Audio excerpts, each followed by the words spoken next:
अस्सलाम वालेकुम, कैसे हैं आप सब लोग। उम्मीद करती हूँ सब ठीक होंगे। आज के व्लॉग का स्टार्ट कर रही हूँ मैं रात के डिनर से। रात का ही डिनर होता है। बेसिकली हुआ ये था कि तबीयत मेरी आमना की शादी के बाद ख़राब थी, तो मैंने 13th को तो कोई व्लॉग शूट नहीं किया। आज 14th की नाइट हो गई है, मेरी हिम्मत ही नहीं हुई फ़ोन को पकड़ने की। तो मैंने क्या किया कि यहाँ पे दिन के वक्त शूट कर रही थी ड्रेसिंग मेनिया के लिए एक वीडियो। फिर मैंने सोचा कि चलो अनीला थोड़ा सा व्लॉग भी शूट कर लो। अच्छा, जब नॉर्मल टाइम होता है ना तो आपको इर्द गिर्द की खटाक पटाक से कोई फ़र्क नहीं पड़ता है, लेकिन जब आप व्लॉगर बन जाते हो ना लाइक मी, तो आपको पता चलता है कि हाँ, इधर से भी आवाज़ आ रही है, उधर से भी खटाक की आवाज़ आ रही है, उधर से फटाक की आवाज़ आ रही है। अब खटाक पटाक की आवाज़ आ रही है तो भाभी जो है ना वो कूंडी डंडे के अंदर लहसुन गंडा कूट रही हैं। लहसुन गंडा बोलें तो लहसुन अदरक। अच्छा, यहाँ पे ये मास्किंग टेप है जो पेपर वाली होती है। ये आपके सरफेस पे जो कपड़े के ऊपर आप करते हैं या कभी हम ड्रेसेस को स्टिच करते हैं उस पर धागे आ जाते हैं ना, तो इस टेप की मदद से बस धागे उठा लिया करें। इसके लिए एक लिंट रिमूवर भी आता है, लेकिन लिंट रिमूवर जो होता है ना वो कपड़े के वो भी धागे भी खींचता है। तो बस हमारे लिए देसी नुस्खा जात आर इम्पोर्टेंट फॉर अस। अच्छा, मैं ये बता रही थी कि जब हम ब्लॉगर बन जाते हैं ना तो हम ओवर सेंसिटिव हो जाते हैं। कुत्ता भौंकता है तब भी सर में दर्द होती है। अच्छा, मसला ये नहीं है, मसला ये है कि अब इर्द गिर्द माहौल भी सारा शादियों वाला है। तो हमारे घर के बिल्कुल सामने वाले कार के अंदर हो रहा है ब्याह, 15 तारीख को है।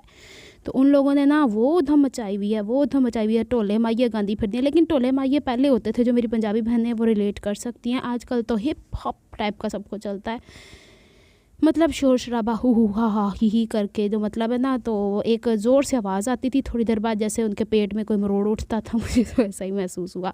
कल पूरी रात इन्होंने सर खाया है और पता नहीं मेहंदी शंदी का कोई फंक्शन होगा और पता नहीं क्या करते फिरते हैं। मतलब अभी तक तो मैंने आपको इस वीडियो में टाइम दिखाया ना, तो वहाँ तक तो ठीक था, लेकिन जैसे ही रात के 12 बजेंगे इनके रंग सामने आएंगे, मतलब वेले होके ना।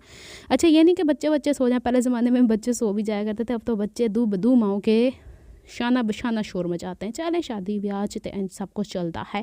मेरी अम्मी कहती हैं ये सब कुछ होता है नीला, क्यों इतना इरीटेट हो रही हो। मैंने कहा इत्थों शोर उत्थों शोर, शोर ही शोर। पता नहीं क्यों मैं आजकल, शायद तबीयत ख़राब होती ना तो इंसान ज़्यादा इरीटेट होता है। मैंने कहा साथ साथ सफाई कर लूँ टेबल की, साथ साथ आपसे बातें कर लूँ। बातें करते हुए थोड़ी सी दिक्कत हो रही है मुझको अभी भी, इसीलिए व्लॉग थोड़े चुनने से मुन्ने से 10 मिनट की बना रही हूँ, वरना 15-16 मिनट का तो मेरा व्लॉग होता ही है। अच्छा, यहाँ पे ना मैंने कहा एक और आपको हिंट दे देती हूँ, इसको गोल करके उंगली से चिपका लें और धागे उठा लें। मुझसे एक सिस्टर ने ना ड्रेसिंग मेनिया पे भी कमेंट करके पूछा था, तो देख लें। अगर आप देख रहे हैं यहाँ पे एक दफ़ा चिपक जाएगा आपकी फिंगर से, दूसरी दफ़ा तो ज़ाहिर बात है आपको हाथ में ही उठाना पड़ेगा। अच्छा जी, अब मैं आपको बताती हूँ कि मेरे नए प्रोजेक्ट्स क्या हैं। अब मसला ये है कि मेरी बड़ी बाजी जिनको कोरोना हुआ है उनका कल फ़ोन आया था, अल्हम्दुलिल्लाह काफ़ी बेहतर है। आप सबकी दुआओं का बहुत बहुत बहुत बहुत बहुत शुक्रिया। अब ये ज़रा मैं बैग फेंकाऊँ फिर आपसे बात करती हूँ। और मैं देख रही हूँ कि सर्दी धीरे धीरे जा रही है और मुझे अपने कपड़े, जैसे आपने देखा कि आमना की शादी पे शनील ला के रखी हुई है, लेकिन नहीं स्टिच कर पाई हूँ। ऑन द स्पॉट मुझे बुखार हो गया था, नहीं कर पाई। ये पूरा वीक ही मेरा ऐसा गुजरा है कि मैं बहुत ज़्यादा स्टिचिंग नहीं कर पाई हूँ। तो फिर मैंने ये आपको दिखाना है कि मेरा सब कुछ कड़मास मचिया पे। कड़मास बोले तो घिची मिची हुई पड़ी हर चीज़ की। तो ये वाला एक ड्रेस मैं और लेकर आई थी मखमल का, मैंने कहा था इसका कुर्ती और बना दूँगी ट्राउज़र का तो आप देख चुके हो ना चैनल ड्रेसिंग मेन्यू के ऊपर। मैं आपको ट्राउज़र भी दिखा देती हूँ। अभी इसकी कुर्ती की डिज़ाइनिंग बाकी है, और जो मरून नज़र आ रहा है ना आपको, बेचारा अभी तक पड़ा हुआ है, क्योंकि मैंने सीनी फ्रॉक है, बस जो मेरे जहन में आ जाती है ना एक दफ़ा बात, तो वो मैंने करनी ही होती है। बस जो मर्ज़ी कर लो, वो मेरे जहन से निकलता। अम्मी कहती हैं इस तरह कर, तो फिर ना हरा वाला सीला, हरा नहीं है बेसिकली ब्लूइश कलर है, तो फिर बाद मरून सीधी फिरी तेरे ते अखड़े मखड़े नहीं मुकने, क्योंकि सदर जाते हुए 1.5 घंटा, आते हुए 1.5 घंटा = 3 घंटे का लॉस, ऊपर से फिर पूरे दिन कोई सिलाई नहीं होनी। अच्छा हाँ, मैं बता रही थी मेरी बाजी का फ़ोन आया है, बाजी मतलब बड़ी बहन का। तो वो कह रही थी कितने ड्रेसेस रह गए नीला, अब मुझे अपनी भांजी का मेहंदी का सूट भी उधर भेजना पड़ेगा। उन्होंने एक दफ़ा मेहंदी उत्थे भी करनी है। हाय अल्लाह, अब मुझे बताएं उनके ड्रेसेस पूरे करूँ, मखमल कंप्लीट करूँ। सर्दी तो थोड़ा सा रुक जा, मैं मखमल के भी ड्रेसेस पूरे करके दिखाने। मैंने कहा 2 ऐसे ड्रेसेस आप लोग को बता दूँ कि आप लोगों की ख्वाहिश पूरी हो जाए कि हाँ इन मखमल। हालांकि मैंने सारी टिप्स एंड ट्रिक्स अपनी पहली वीडियो में डाल दी हैं, अक्लमंदों के लिए इशारे काफ़ी होते हैं। अच्छा, मैं दोनों कपड़ों को कंपेयर करके देख रही थी। जो मरून वाला है ना, ये थोड़ा सा स्टिफ है, मुझे लगता है इसको सीते हुए ज़्यादा मज़ा आएगा एज़ कम्पेयर टू ग्रीन। हालांकि मैंने ज़िंदगी में पहली दफ़ा मखमल को हाथ में उठाया सीने के लिए, मेरी बहनें सीती रही हैं, मैंने किसी से कोई टिप्स ट्रिक्स नहीं मांगी हैं। अम्मी को सी के दिखा रही थी, अम्मी कहती थी इसमें ये खामी थोड़ा सा और ठीक कर लो। अव्वल तो अल्हम्दुलिल्लाह कोई ऐसी चीज़ हुई नहीं कि मुझे धेरना पड़े, या शायद ये बात है कि मेरे पास जो की मशीन है उसकी वजह से मसला हल हो गया। बहरहाल अल्लाह ताला का करम है, जो हुआ अच्छा हुआ। इसके साथ ये कॉम्बिनेशन में लेकर आई हुई हूँ। अम्मी कहती हैं कुछ इस तरह का सी के बस लग पता जाए कि हाँ कुछ सीता है। मैंने कहा हाँ ऐसे ही सीऊँगी इंशाल्लाह, देखती चली जाएँ। तो इसका स्टफ़ में ज़रा सदर जाऊँगी ना, ज़रा चक्कर लगता है अभी, तो फिर उसके बाद इसके ऊपर जो पर्ल्स लगे हुए हैं ना, वो जो पीछे वो नहीं होते हुक से लगे होते हैं, उससे फिक्स्ड है। चलिए जी, जब डिज़ाइनिंग होगी तो मैं आपको दिखा दूँगी। बताने का मकसद ये है कि मैं दवल्लियों ही फसी हुई हाँ, मैं इधरों भी फसी हाँ, मैं उधरों भी फसी हुई हाँ। मेरे अपने कपड़े भी रहते, मेरे उन्होंने दे भी कपड़े रहते। ये इसके नीचे लगाने के लिए कॉटन का स्टफ़ लाई हुई हूँ, क्योंकि इसका तो बड़ा ही लंबा काम है। चलें कोई नहीं, अल्लाह ताला हिम्मत ताकत दे मुझे, बस दुआ करें मेरी तबीयत सही हो जाए। जब मेरी तबीयत नहीं ना ठीक होती तो फिर ज़िंदगी बाजार सी लगनी शुरू हो जाती है। फिर मैंने मुझे लगता है कमां दा बोझ, लेकिन जब एक दफ़ा काम करना शुरू हो जाती हूँ मैंने कोई कम दा बोझ नहीं लगता। अच्छा जी, यहाँ पे मैंने कहा ज़रा आज सन्नाटा सन्नाटा थोड़ा सा है, इनकी गानों शानों को टाइम है तो चला नीला ज़रा वॉइस ओवर कर ला। तो यहाँ पे मैं ज़रा ये सारे खचलू उठाती हूँ, फिर आपको दिखाती हूँ। अच्छा मुझे बताइएगा वो ग्रीन वाले का कॉम्बिनेशन कैसा लगा। फिर मैं आपको जब ये पूरे ड्रेसेस रेडी हो जाएंगे ना तो इनके दुपट्टों के साथ इसकी पूरी लुक इंशाल्लाह दिखाऊंगी। फिर तुसी इंजॉय करो पूरी सर्दियाँ, अगली सर्दियाँ चाहे जो ड्रेस बना लियो।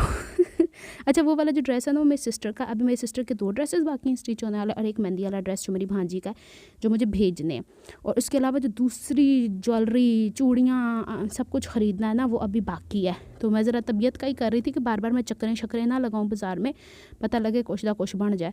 अच्छा यहाँ पे ना ये है बाजू की चौड़ाई कम पड़ रही थी तो फिर ना आले दुआले भी कुछ लाना है। अच्छा आपके पास भी क्या इंची टेप ऐसे ही घुची मुची हो जाता है जो बहनें सिलाई करती हैं और यहाँ से स्पेशली धागों की वजह से कट जाता है। हालांकि ये वाला जो येलो एक तरफ से होता है एक तरफ से वाइट होता है ना, ये कपड़े के ऊपर बना होता है, यानी कि अच्छा इंची टेप कंसीडर होता है। दूसरा वाला जो ना प्लास्टिक का जो 10-20 रुपए का मिलता है तो वो होता है सर्दियों में अकड़ जाता है पापड़ की तरह और बीच में रेशे होकर टूट जाता है। अच्छा मुझसे बहनें अक्सर सवाल करती हैं कि आप बताएं कि शिफॉन का कंट्रोल कैसे करते हैं। तो देखें शिफॉन की 1000 वैरायटीज़ हैं। अब मैं आपको कंट्रोल करने का एक तरीका बता दूं कि आपके पास सिलाई के आगे, मशीन के आगे अगर टेबल है तो आप बहुत अच्छे से सिलाई कर सकती हैं। मैंने जो एक्सपेरिमेंट करके देखा अपनी ज़िंदगी में, क्योंकि वो काली वाली मशीन पे मैं काम किया करती थी ना, खिसक कपड़ा थल्ले जाता सीगा। मैंने देखा बाज़ बहनों ने उसको भी टेबल पर रखा हुआ है। तो आप कोशिश करें कि टेबल मैनेज कर लें किसी तरीके से, बेशक फिर उसका जो फुट होता है जो इलेक्ट्रिक वाला होता है उसको या कैसे भी आप करके मैनेज कर लें, लेकिन टेबल के आगे ये 8-10 इंच का फुट क्या होता है सरफेस होना चाहिए। और दूसरी चीज़ शिफॉन को कभी भी खींचा तानी करके नहीं। अच्छा मुझसे एक सिस्टर कह रही थी कि 11 नंबर इस्तेमाल होती है सुई वेलवेट को सीने के लिए, तो मैंने पूरी रिसर्च करके फिर वीडियो डाली है।